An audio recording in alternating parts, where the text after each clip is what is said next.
Ako si Emergine at nakilala niyo ako na super witty, super funny, at super epic.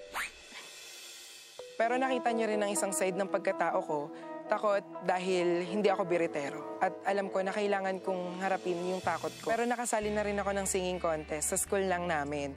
Sa lahat ng contest na ito, nandyan sila mama at papa para palakasin yung loob ko. Anong song pinili natin? It's a man's world po. Gusto ko pong i-challenge yung sarili ko na maging matapang. Okay. Man thinks about a little bit of baby girl and a baby boy. Yeah, yung growl na may kagat, na may ano lang, parang mas bagay. That's how you're gonna do it. Eksakto ganon. That's what's gonna get you to the second round. Handa na akong makipaglaban. Papatunayan kong may lugar ang mga katulad ko sa The Voice stage.